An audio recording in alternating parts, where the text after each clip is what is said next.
Hello YouTube, Caleb from NatoCaloGaming here today with a Victoria 2 Empire review, specifically the Australian Empire. I've never done a Victoria 2 Empire review before. I know my brother has done a lot, a fair amount, and they get a lot of views, so I decided to play it for once. Not that I didn't play it before, but I decided to play a full game this time, and I played as the one and only my home country Australia, which I released from the UK, of course. Um, so Australia, if I remember correctly, start off like 44th in the world.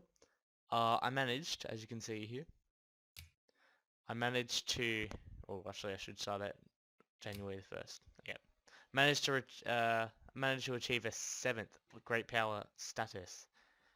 So this is Europe. I'm just gonna actually get into the game right now. Start on January 1st. So yeah, this is my first ever Empire review. I think as of now, NATO is just about finished new a new empire. Not gonna say anything after that, but I just decided. Oh, there you go. Yeah, you know what? I'm just gonna load it up on the 31st of December, like I was going to. Um, so yeah, he's done a fair bit, and he just finished one now. So we're just gonna make a video on this. But pretty much all it is, I just started off, released Australia from Great Britain, and went from there. It's really, at the start it was really hard to do anything, because, you know, Australia had a very low population. I think they start off with about 200,000 in total, and yeah. So this is my first ever finished game. So I'm just gonna go for a rundown. First go for the production tab. Now, well, first we'll look at the map. So I've mainland Australia, of course. Um, I only got in the Colonial game, very late in the game, say 1900s, because you had to be a great power or secondary power to colonize. And so what I just resorted to was attacking countries like Brunei that were just had no allies and stuff like that. And my military just took them out very easily. So my main early conquests included Brunei, Aceh, is that Aceh? Aceh, and Johor. So those were my first conquests. So I had that for a while. All these three islands combined, or well, one of these colonies, sorry, combined, took over my whole population of Australia. So yeah, like I said, they start off a very small population. I managed to increase it to a total population of around 41 million, which is really good, and a 10 million working class population, or male population, yeah, adult male. So China separated a lot, near the end of the game, I reckon. China went through a lot of ideological phases. At first, they were, of course, the Chinese Empire, and they ruled all these, and then all these states got released, and Yunnan got released in the Great War, I believe. China went from, they had a lot of communist rebels. Russia even got this bit from something, I just didn't even notice it. So they went from communist to regular to republics to communists eventually, and then they're fascist now. So they changed the modes throughout the game.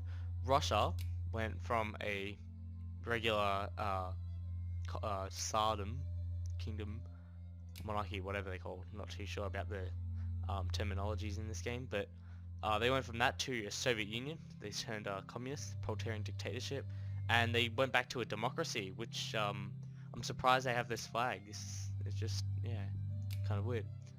Nothing else changed around here. I know Great Britain changed a lot, actually. Screw China. Great Britain changed so much. They started off as the United Kingdom, of course. They changed to they changed to the Workers' Commonwealth, which is a proletarian dictatorship, and then they went to a fascist United Kingdom, and it was really, really interesting to see all these flags and stuff. Then eventually they turned into Great Britain, which is the democracy form of them, and yeah, they changed a lot, and I had a lot of allies with them. A lot of most of the time I was allied with him. Most of the whole game I had no allies at all, and I was just attacking randomly. But anyway, back to my empire. Um, Oman was my next conquest. I got, oh no, actually, Makran was my next conquest. They're unfortunately not my satellite anymore. But I just used them for as a naval base to get to Oman, which I conquered very swiftly. I conquered all these areas like within a year, less than a year. So I got that, and I also got this area of Nedge, Australian Hail, Sieg Hail, Hail. And I was planning to get Yemen and Abu Dhabi, but unfortunately they were sphered by Japan, and at the time I wasn't very, in fact I think I have an alliance with Japan now, yeah I do. Oh yeah, I turned communist, that's if you couldn't see already. Near the end of the game, around 1900, I turned to a proletarian dictatorship due to rebels. I didn't really mind, it didn't really cause me any negative effects, like, for my playstyle. But, yeah. So, I got Eritrea first. I also got this off Oman. Yeah, right here. I didn't even know they had that. So yeah, and then I attacked Ethiopia, and I got Sudan. I don't know why, I just got it. It looked cool, and it said Australian Egypt, and it was just really cool. And I just eventually colonized this bit because no one was colonizing it, which is weird. So yeah, I just decided to get, yeah, they're my sphere. So I just decided to get all these separate colonies, seeming I couldn't really amass a land empire like Germany could. Like, wow, in a few great wars they got Tyrol and Czech, Bohemia, sorry. And also in a great war they released Poland, which is interesting. Doesn't often happen, but you know, kind of does. Yeah, let's focus more on Europe. In a great war, Belgium.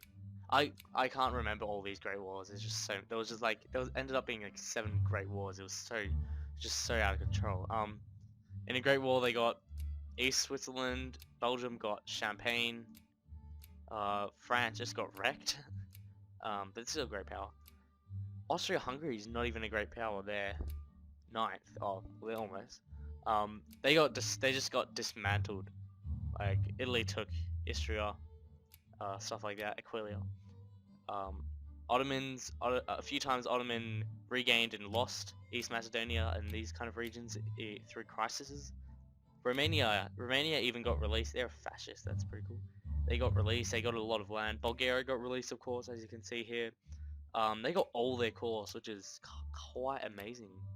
And yeah, Sweden. Like in the end of the game, I didn't really take a look at Europe, but now that I'm actually getting a better look at it, Sweden appeared to get what was it, Northern Finland from Russia, which is a pretty good feat. Russia has the they're not even okay. Well, before they had like the first empire, the first military in the world. I did not see this. Catalonia was released. Proletarian dictatorship. Well, that is really cool. Did not know that. Was it Catalan? Yeah. Oh, that's cool. Ireland. Ireland was released in the latest Great War, which I was involved in. My first ever major war that involved my allies and multiple other allies. Me and USA and Germany, I believe, were backing the independence of Ireland. I just dogged my. Oh, look at all these rebels, fascists. I just dogged my ally Great Britain to release Ireland, and we did that. Unfortunately, I could not get a war goal. If I did, I was at war with the Netherlands. If I did, I would have got probably Borneo or even Sumatra. Actually, yeah, probably Borneo actually. Or maybe even New Guinea, something like that, and New Zealand. I really wanted that. No, I didn't really get any major locations. All I got, I declared war on Dainam, made them my vassal, and I also made them, got this Cochin China. I had a lot of problems with infamy throughout the game, so yeah, not the best situation. Let's take a look at my sphere. I got at the end of the only time I became a great power was really at the end of the game, and it was really good.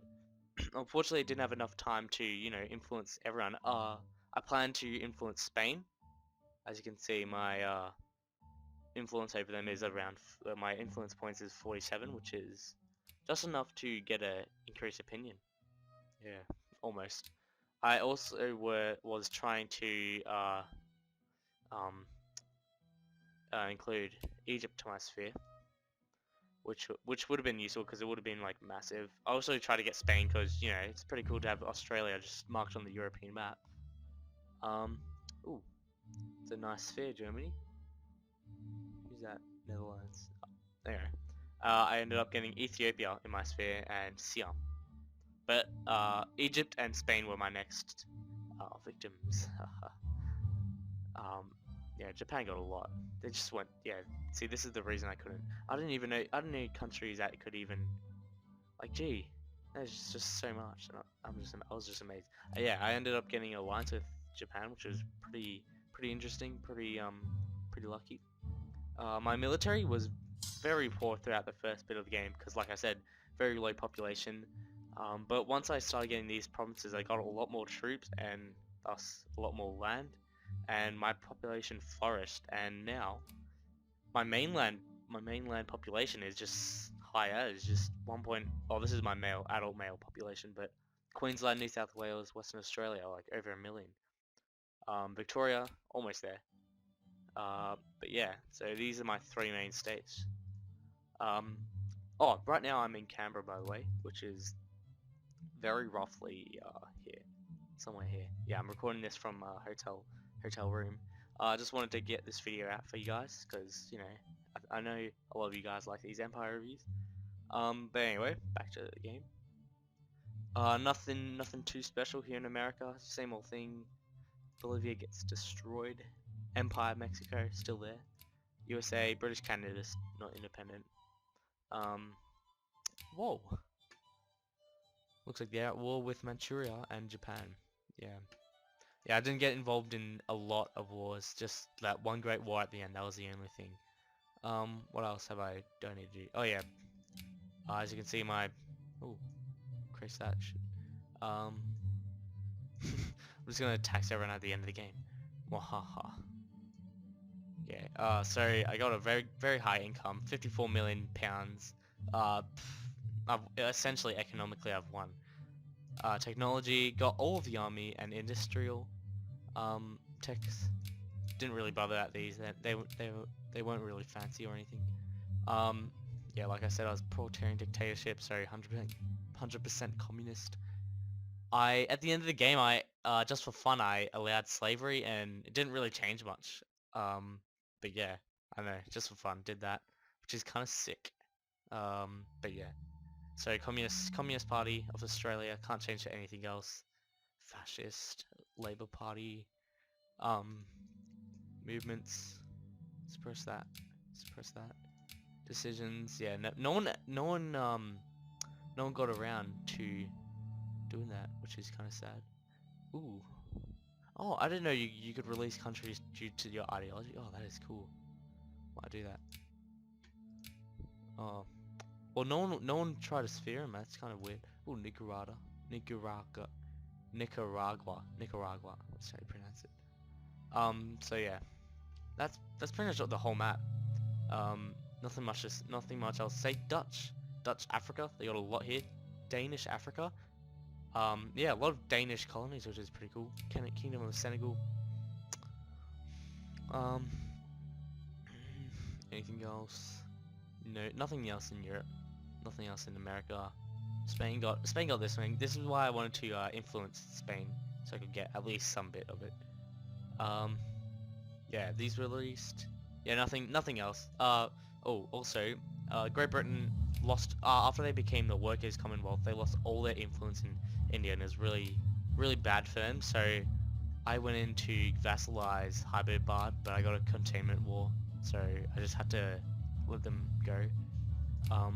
Appears Azerbaijan is a country which is not often seen, to be honest. Ottoman Empire completely retained their empire apart from Bulgaria. But that's still amazing how they hold on to Tripoli for that long. Africa game's still the same. Germany always gets half of it. Well, actually no, they didn't even get much. So yeah, that's it for the map, I swear. Anything else? Yeah, nah. Yeah, nothing else to note. But yeah, my trade. I ended up making a lot of oil fields, which got me a lot of money. Nothing really else. What was going on?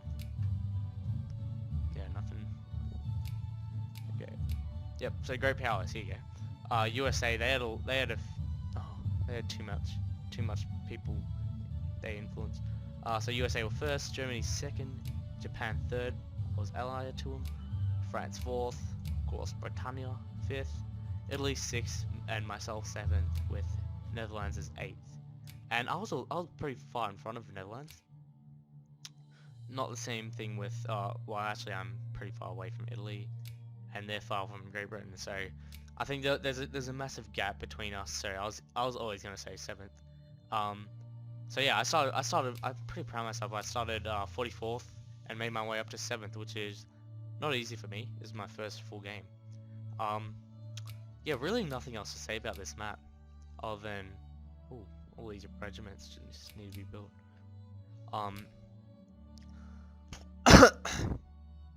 So yeah, that's pretty much the whole game. I think I'll just play it so I can get to the end screen. 100. Ooh, oh, upper house rearranged. Gee, I didn't know what I would expect. Communist Party have 100%. And I got a major discovery. Awesome. Game over. 100 momentous. I don't know why momentous is capitalized. It's kind of weird. 100 momentous years have passed and we have entered the modern age. The world is a radically different place. How did your country do? Let's see. Okay, here you go. So yeah, like I said, USA first, Germany second, Japan, all that. Austria, Russia, there's a lot of great powers, well, at the start of the game, who are great powers. There's a lot of those countries who are now secondary powers due to great wars. They just get demolished in great wars, and that's kind of sad. Like Austria, Hungary, Russia, China. Even one of these release nations ended up being a secondary power. But yeah. Anyway, my population, 10.25 million. Provinces 87, factories 45, literacy 71%, brigades 120, warships 20, 380 prestige, industry score 789. In total I got 1584 points, which landed me 7th right here. So communist flag, I reckon that flag looks really cool. Not that I want a communist party in us, like not that I want the communist party to take control in Australia, but you know, it's pretty cool. Looks pretty nice. I like the red. Anyway, proletarian dictatorship, of course, Communist Party. Technologies 106 and inventions 237. Not many people were even communists, which is kind of weird. I'm just gonna take a look at the ledger. Military score. Who's first? Oh, I was actually 5th. Yeah, that's pretty cool. There's some civilized nations that have a really good score. Once again, I'm 5th in industry and prestige. Can't be too high in prestige. Oh, I'm actually 3rd. Oh, yeah. Look at that gap between us, USA and Japan. That is insane. Okay, exit. Well, oh, by the way, I have 54 million pounds, which is an impressive amount. Wish I had that much in today's money. Anyway, I hope you guys enjoyed. As always, comment, rate, subscribe, and I'll see you guys next time. Goodbye.